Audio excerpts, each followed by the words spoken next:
welcome to Campusole Tea Time results show, where we're going to bring you the results of the last 2 weeks from the societies who play on Campusole. So, kicking off with Las Gaviotas on the 2nd of December, they played their World Handicap qualifying game. In first place with 38 points, Alison Vasey. In second place with 35 points, Henriette Rekweg. And in third place with 34 points, Caroline Harrison. Nearest the pin on hole 3, Irene Langley. On hole 5 and hole 11, Alison Vasey. And hole 13, Pat Oakes.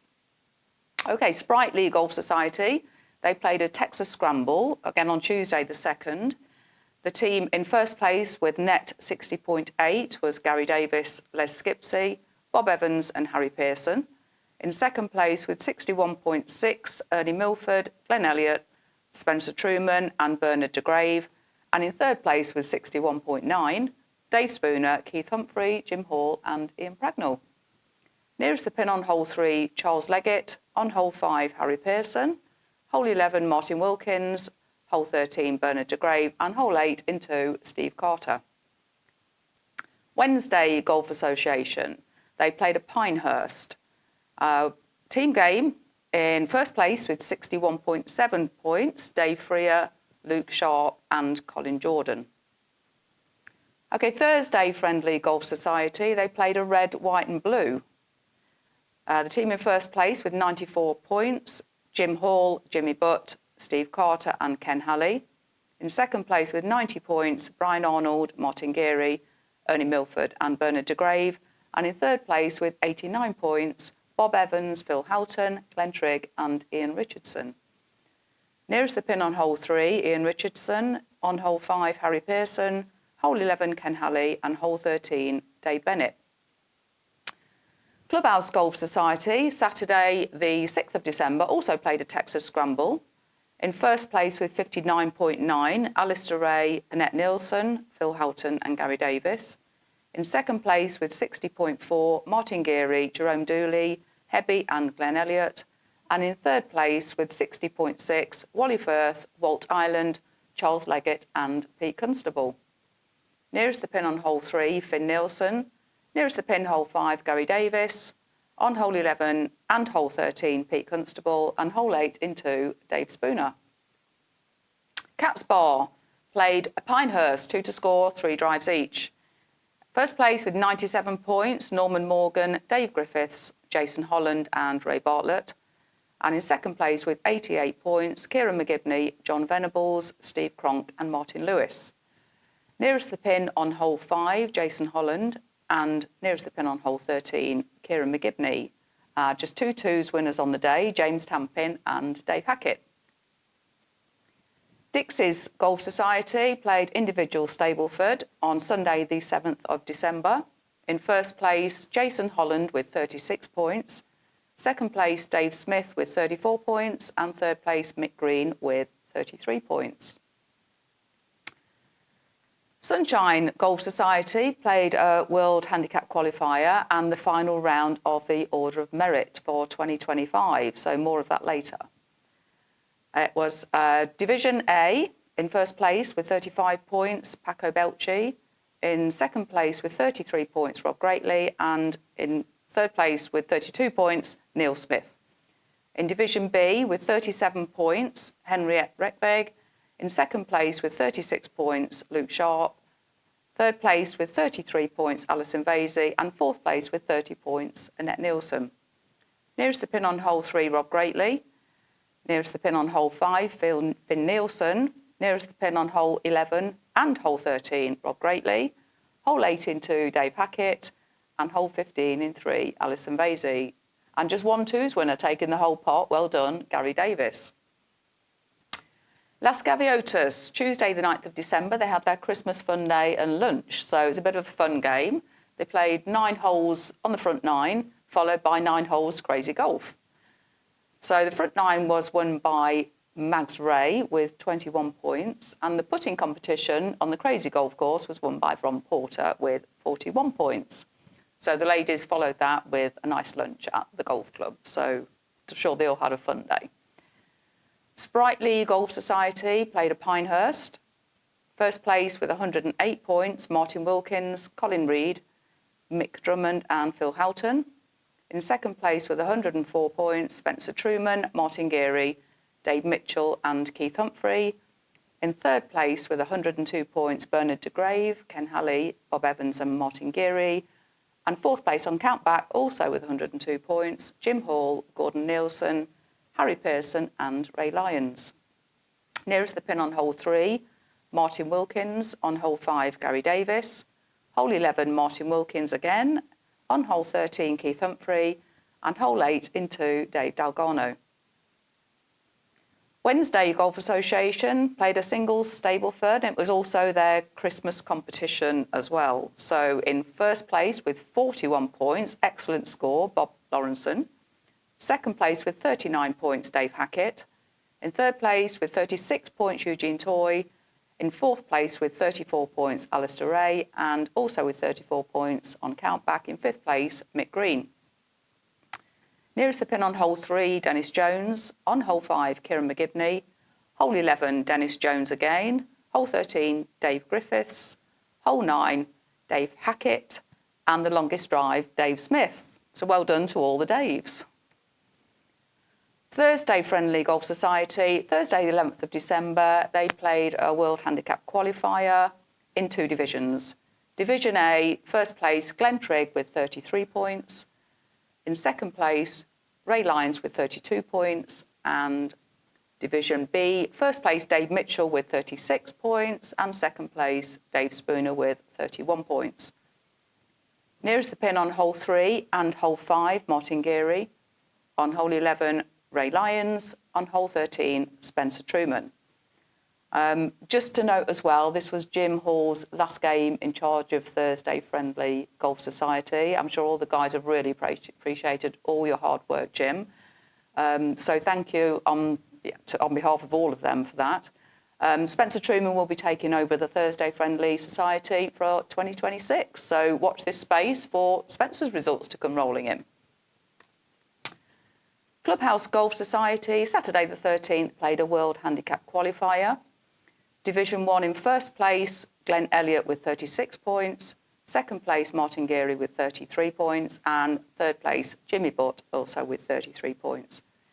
Division 2, first place, Chris Bye, 34 points. Second place, Charlie Miller with 33. And in third place, Phil Helton with 32.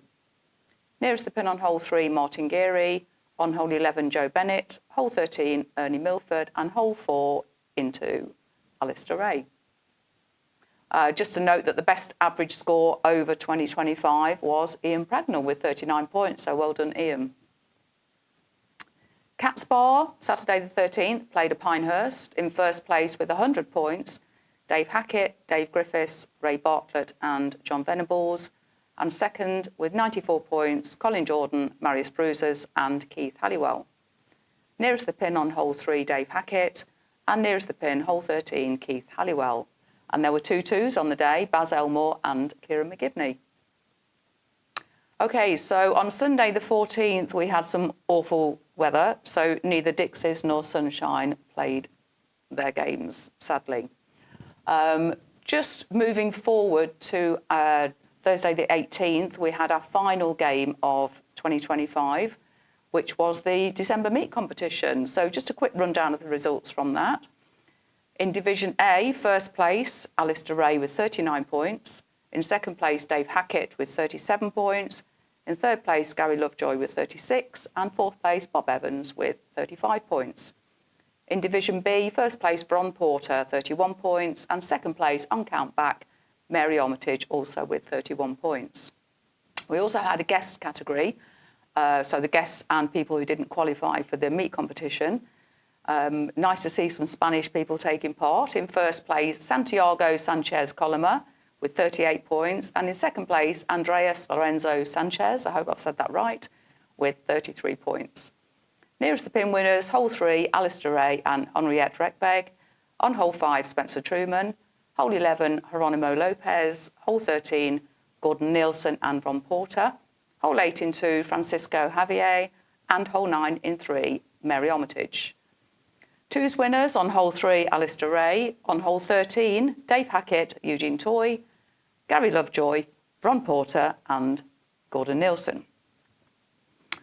OK, so just moving back to Sunshine Golf Society, on the 13th of December, they had their annual presentation evening and awards ceremony. There were a number of awards given out. There were Pin Seeker Awards for the most nearest the pins on each hole. So just a quick mention, on hole 3, Rob Greatley got 7 nearest the pins. On hole 5, Rob Greatley got 8 nearest the pins. Hole 18-2, joint with 6 were Dennis Jones and Dave Hackett. On hole 11, with 5 nearest the pins, Colin Reid. And hole 13, with 4 joint, was Colin Reid and Rob Greatley. Hole 15 in 3, with 7, was Mary Armitage. And the overall winner for the nearest the pins was Rob Greatley with 26. OK, most twos throughout the year, again, was Rob Greatley. It is the Rob Greatley Show, with 14. And the Loyalty Award, well done to Mary Armitage, with 40 appearances for Sunshine Golf Society throughout the year. OK, just a quick mention on Sunshine's Order of Merit 2025. The champion, with 245 points, well done, Mary Armitage. In second place, with 241 points, Hayley Barker. And in third place, also with 241 points, Ron Porter. For the men, the champion with 254 points was Rob Greatley. In second place, with 249, Paco Belchi. And in third place, 248 points, Ian Butters. So well done, everybody, with the Sunshine Golf Society. OK, so that's a roundup of your results for the last 2 weeks. OK, so something different for this week, and to give us a bit of a different perspective on the golf course, I'm joined in the studio today by Spencer. Hi, Haley, how are you doing? Hi, I'm good, thank you. Good. So Spencer, you are head marshal. I am, yes. Of Campsole Golf Club. Yep. OK, so give me a bit of background about you before we get on to actually the role of the marshal. Just tell me a bit more about you and how long you've been playing golf and how you ended up here, etc. So, well, yeah. We've been in Spain about 6.5 years now. Me and my wife, who works at the clubhouse. Yeah. I was lucky enough to have a job that allowed me to retire earlier. Fabulous. Yeah, we planned it for a number of years. I moved over. I didn't bring the golf clubs with me when I came, but the first week here we sat up and had a beer, and Liz was like, well, why don't you just bring your clubs over? It's too good to miss. Yeah, so yeah. Brought my clubs over, started playing again. I've been playing golf badly for about 50 odd years. I was going to say, so you obviously played a lot in the UK before you came over here. Yeah, played a lot in the UK. My mum bought me my first set of clubs when I was 8. So that's going back a few years now. But no, I really enjoy it now. I play for a few societies, met loads of lovely people, have a good time, and what's not to love? What's not to love? It's a fabulous place, isn't it? Yeah, fabulous place, great lifestyle. The community, the people, just everything about Campasol is just it's great. Just brilliant. Yep. Yeah. Okay, so you've obviously been here 6.5 years, you said. So how did you actually get into marshalling? Well, I volunteered. They were looking for a marshal initially to do Monday afternoons, and I thought, that's something I quite fancy doing. You know, have a bit more input, and you're working on the golf course. It's great. I play golf. I love golf. Yeah. So I started marshalling on a Monday afternoon. I've been doing that for a number of months, and I was approached by Paco, the owner of the golf club, who asked me if I'd take over the coordination of the marshals. So I had a think for a couple of days, and it was a no-brainer. I thought, OK, I'll do that. So I took over the coordination of the marshals, which means I work a bit more up there, marshal a few more days. Yeah. Got guys work with me. There's 6 of us all work together. Yeah, I was going to ask how many there were, because obviously, there's a number of different marshals all working different days, but somebody needs to kind of manage the overall. Yeah. It's not sort of rocket science. Some sort of go-between between Paco and the marshals and the ground staff. So. And the rotor and managing things like that. So it's very, very enjoyable, and so I'm out on the golf course most of the time, which is great. Yeah, great. Fantastic. Yeah. So what's the actual role of the marshal? I mean, I know there's the obvious things, but if you just run through your main kind of things that you have to focus on. Right. So I think marshalling on the golf course is probably an educational role. to be honest with you, Yeah, with the golfers. Not so much the members, but we have a lot of visitors on Campusole playing golf. Briefly on a daily basis, we'll get a list of tee times in the morning when we come in. We make sure there's sufficient buggies out for them. If it's a particularly busy day, we obviously need to make sure that everyone tees off on time, because that can have an impact on you know, if they're using 2 tees, T1, T10, it can have an impact on people coming round. You can get backlogs. And then it's basically just ensuring that people use the equipment appropriately, i.e. the buggies, etc. There is a protocol for the buggy use, which is signed for with the buggies. Making sure people have a good time, that they play golf safely, looking at slow play just to make sure that, you know, it's not impacting on everyone's enjoyment. And basically just monitoring the golf course. Again, health and safety comes into it as well, more so with the buggy use, because there's implications there as well as damage to the course and damage to the buggies. And the last thing really is making sure the buggies are cleaned, put away on charge, ready for the next day. So again, it's just a general thing. It's not rocket science, but it's enjoyable. I mean, I think the buggies is like quite a major thing, because there's a lot of investment there in terms of, you know, the club owners. You know, there's a lot of machinery there and they need to be taken care of. So, you know, that's quite a crucial thing. It is, yeah. It's again, we don't have too many problems. There's certain areas of the golf course that people play that will know that it's not appropriate to take the buggies. Yeah, they're all clearly marked, aren't they? They are. Where you're not supposed to be taking the buggies. But I'm sure you find that, you know. Yes, there are some people that obviously they either don't know what they're there for, or they're taking a chance. And our job's then to advise them accordingly. Just that, you know, we advise them. So you advise them very nicely. We do. Yes, we do. Yes, we do. Yeah, we've got nothing to gain by doing otherwise. Absolutely to be honest. not. No. But no, the guys. The guys. We don't have too many problems. Once they're told, normally people, you know, I didn't realise. I'm sorry, and then they're fine. It's hard to manage. It's difficult to manage because there's one marshal on, and you can't be everywhere at one time. So, but it's handy though that you have this WhatsApp group, because you know, if like with members, as we're out there on the course, you know, and if we see something that we know shouldn't be happening, you know, just a quick phone call or WhatsApp, whatever, to the office or to one of you, you can alert the ground staff, either the marshals, the office, to whatever is going on. So. I mean, it's good from that point of view. I mean, we do have members sometimes phone the clubhouse to Pro Shop, because they see somebody there's an issue, and they'll contact us on the course if we're on the course, and then we can go and deal with it accordingly. It's quite handy now that when people sign for their buggies, the number of the buggy they've got goes against their name. So they're ultimately responsible for that. So if we don't, you know, catch them on the course, we can have a word with them when they come back in, etc. So, but it's not a major problem, but we do have it more so in the summer when there's people play that don't play regularly. And obviously in the summer you're going to get a lot of holiday makers as well. And just going back to the pace of play. You know, I mean, it used to be sort of 10 minutes per tee time. It's now 8 minutes. 8 minutes. So that must be quite challenging at times. You know, if you've got guests out there and, you know, they're on holiday and they paid the money and they just want, you know, a nice, relaxed game of golf. But that's obviously can then impact a lot on. You know. I mean, the 2 minutes, believe it or not, does have a major impact on the tee. It doesn't sound like a lot, but I'd imagine it does. On busy days when we have societies out or we have Club de Golf, the monthly competition. And that's where it's important that we get everyone teed off on their tee times or as near as possible. Again, slow play, people go out for a walk. You get elderly people coming over and they're out walking because they want the exercise. They're not as sprightly as they were, and you don't want people to rush. They're out having a good time, but sometimes you just need to have a little word and just say, look, guys, be aware of who's behind you. Who's behind you, can just move it on a little bit or call them through. And again, calling people through depends how busy the course is, because it can be might not up. actually achieve anything by calling people absolutely through. Not. But I think the general rule is if you've got people behind you, then and you know they're behind you, then you're playing too slow, really. Basically.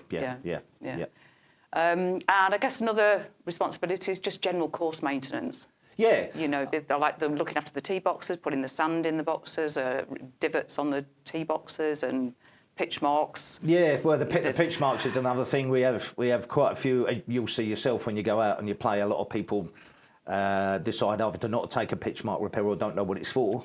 And when we're out on the course, we do the sand buckets. If there's if it's particularly bad, we'll tip sand in the divots, etc. That's predominantly down to the ground staff per se, but we will do it. Yeah. We have numerous complaints where people come in saying the greens are full of pitch marks. Unless you stick a marshal on every green for the whole time the course is open, you can't police it, to be honest. But it is an issue. And again, if people that are playing, most of the people that are playing will know, there's the old adage in golf, repair yours, repair another one. Takes seconds. But some people, for whatever reason, decide not to do it. I know. It's very frustrating for you. It is very, and for those that play the course regularly as well, Do you get asked about rules very often? Occasionally. Okay. Occasionally. So you all have to be aware of all the local rules, which bunkers are GUR currently. Any changes in local rules, and obviously as members, we try and communicate this to the members so they know what's going on. But for people who don't play so often, do you get asked a lot about that? Sometimes. Yeah, we do sometimes. I mean, at the moment, I've been elected onto the committee, as you know, and who make the decisions about local course issues, out of bounds, this type of thing, ground under repair. They're clearly staked. But obviously, some people aren't aware of what our stakes are or the colours and then that type of thing. So they'll ask if what's the blue marker for in the bunker? It's ground under repair. You get a free drop, no near the hole, etc., etc.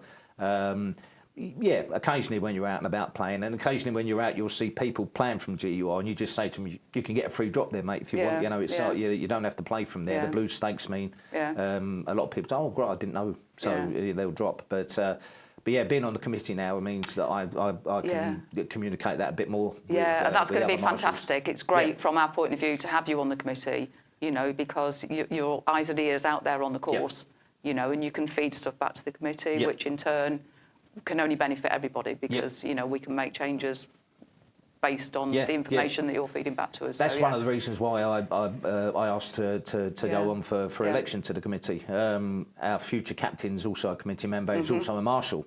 So from that point of view, it's quite good. I can liaise with him and liaise with Paco about issues and even the ground staff also. The ground staff are on the Marshals talk group on WhatsApp as well. So if we have issues with leaks and we have to turn certain sprinklers off, etc., we put that on the talk group so they know in the morning that they've got an issue there. It seems to flow quite nicely. Which is great. It's all about communication. Everybody knows what everybody else is doing, and it can only benefit everybody. So that's a really good fact that you're actually joining us on the committee for 2026. I'm looking forward to it. No, that's really good. So any other problems that you encounter with people out on the course which would help you, if there's certain things that they can do to benefit? I think most of the members, it's their course, so they take care of it. So the main issues we have are normally during the summer and in the winter months when the snowbirds come over from Northern Europe and that type of thing. Again, we can't communicate to every individual when they tee off what's expected. So obviously when we go around the course, but I think in the main, just drive the buggies sensibly. It's for your own safety and it's for the protection of the vulnerable parts of the golf course and the buggies. Repair your pitch marks, please, on the greens. It makes it so much more enjoyable for everybody else. And your divots on the tees. It's our golf course. Protect it as much as we can, and everyone will enjoy it better. Good.